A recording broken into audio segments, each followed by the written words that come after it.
You're listening to the Ask Drone U podcast. You ask, we answer your drone questions. Whether you're here to turn your passion into profit or you simply fly for fun, we're a community of learners and teachers who aspire to achieve greatness.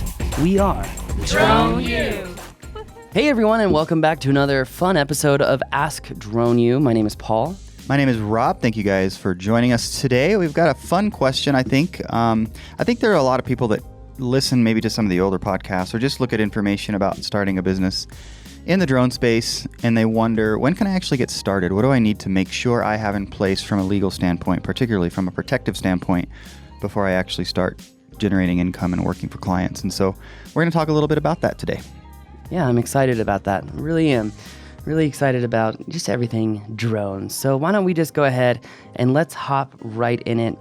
Don't forget, guys, just a quick reminder, if you have not renewed your Part 107 license, there's a big debate going on in the groups on Facebook on whether you have to renew before the date that you took the test initially or within the 30-day period of that month.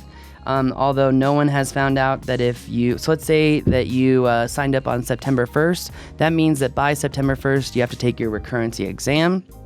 But someone was saying, well, I should have the whole month from September 1st to September 30th to take the test. But no one has done that and figured out what the response was from the FAA, because if I understand it, I would think that CAT's test would just straight up be like, it's not within a 2-year period, and just not approve taking of the test. I would see it as an automated feature. But again, it's a government system built quite a while ago, and I don't know if it works like that, but it may not. I'm not really sure.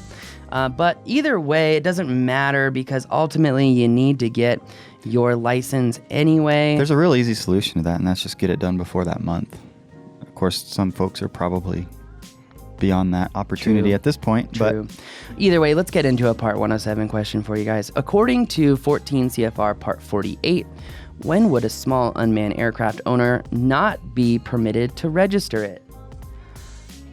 A. All persons must register their small unmanned aircraft.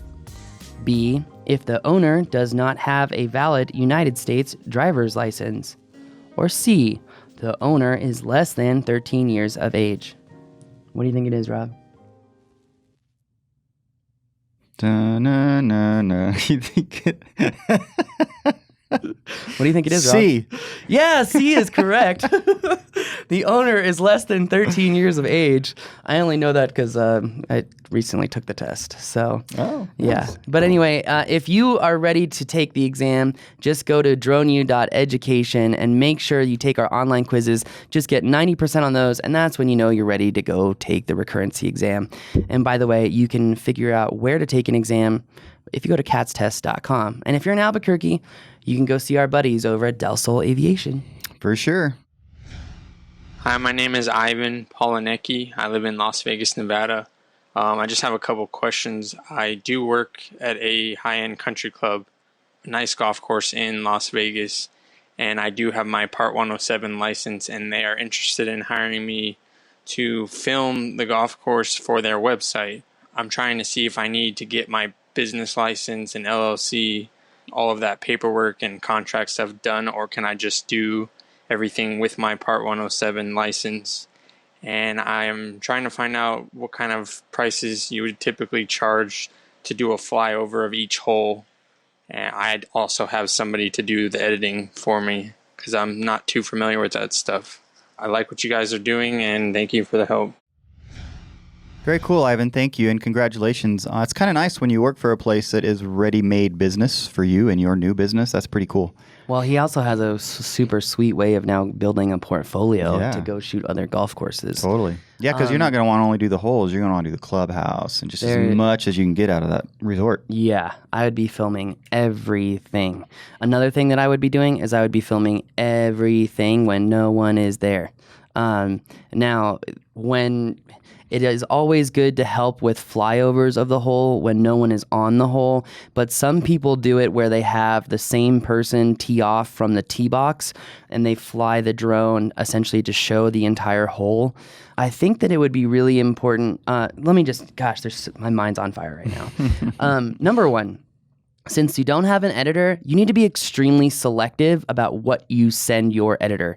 I've made this problem so many times where I send just whole clips to the editor and they clip them, and I've got this one jerky motion after like 30 seconds of beautifully smooth footage, and I'm like, why did you put that in there? So lesson number one, whenever you're shooting this, and yes, I'll get into your question about pricing, but lesson number one, when you're filming this, only film your selects. So only film the exact times that are absolutely perfectly smooth. So Rob said, if you're going to make a fully produced video for them or even offer that to them, if you're getting permission to film the course, you should be filming the clubhouse. You should have 10 unique movements over the clubhouse. Think of it as each corner. You're filming each corner. You do a half moon on each corner, an ascending half moon on each corner of the house. Maybe you have a move where you got the camera tilted down and you just descend straight down and tilt the camera up, and you do that on each corners. Maybe you do these long, slow reveals as you're flying up to the clubhouse itself. Really try to plan out as many motions as possible before you go film, and only film or send your editor the buttery smooth footage. That's really what's important, because if there's any jerky motion, it's going to degrade the quality of footage, and it's going to degrade your future ability to sell yourself. Number two, as far as pricing is concerned, I've gotten in so many arguments with people about pricing things by whole or line item. I try to stay away from pricing things by line item. The reason I do that is I tend to get people who nitpick particular line items and try to get those things cheaper. And it looks like we're running out of video space. So I'll try to keep it really short. But long story short, you need to, in my opinion, come up with multiple package pricing. So you could have, where you have flyovers of a whole, a total complete video with flyovers of the whole, provide both of them separate to them if they want to put them in their golf course navigation, whatever they want to do. Literally, you could have a package where you create a QR code that goes to a YouTube video that showcases that particular hole. So if someone goes to the golf course and they scan a QR code to watch the hole, then you've really taken many aspects of your deliverable to a new, more convenient position for your client. And your client is just trying to utilize this asset to bring more people back to the golf course because it makes it easy and convenient for them to use the golf course. Sure. So you could have package one, $3,500, which is like $175 or $200 a hole, essentially. And here you go. Here's your flyovers. See you later. Bye. You could have package two where you do a fully produced video and you do all the flyovers, and maybe that's like $5,500, $6,500. For me, I would charge a little bit more than that, but I understand that as you're getting up in the market, you really need to be careful. I think if you're doing $250 per hole of a flyover, then you're probably doing it well. Again, if it were me, I would probably do a flyover at a low altitude, showcase the ball, and slowly elevate to then show the hole. I would have a high elevation flyover, and then I would have a mid-grade elevation flyover, and then you can let the client kind of decide. This way, you also don't waste your time. You collect everything that you need, and then you can pick out the beautiful stuff later, because who knows, you may need some establishing B-roll at super high altitude to showcase the entire golf course. I feel like I'm having a Ace Ventura moment here.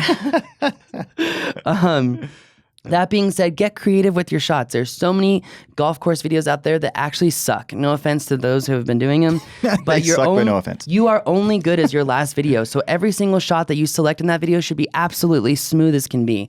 You should get a slider and do ground shots too. Augment your aerials with ground shots. It cannot just be all about aerials if you're going to be doing a fully produced video. Really think these things through, because if you do something as simple as stick a Ronin S on a slider and get a nice beautiful shot of essentially the sign of the clubhouse to then reveal, and maybe it's a rack focus from the sign to the clubhouse, people eat that stuff up because it looks like very produced work. And yet you're using a $300 slider and a $500 Ronin, and you could literally attach your phone to it and it's going to look cinema grade. Well, and things like that keep people's eye connected. So as they start to drift, it brings them right back. And that's really, really important.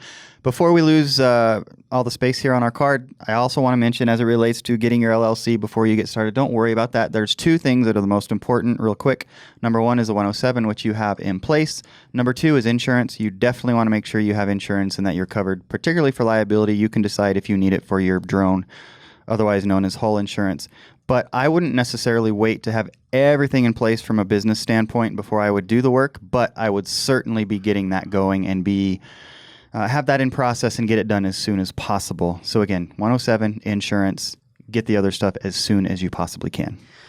Yes, please do. I will say, though, that, insurance is definitely a must. I think having an LLC is really important, but It is important. There are some states like New Mexico where if you're a single member LLC, it's the same as a sole proprietorship and you don't even have to file for an LLC. So it just depends on where you live. Where's a good resource for that information, Rob? Well, it's so different from state to state. The best resource is to find somebody that you know locally who is either a CPA or well-versed, maybe an attorney. Somebody who's well-versed in this stuff is really what you want to do. True. And if you utilize a mentor to ask for this information, make sure that the mentor has filed for an LLC in the last few years, because even in Wisconsin, they just recently had a change and it's totally different. Yeah, and it isn't. It's different from state to state. It's something that every state handles a little bit differently potentially. So True. All right, guys. Well, that's going to do it for us today. My name is Paul. I'm Rob. This is Ask Drone U.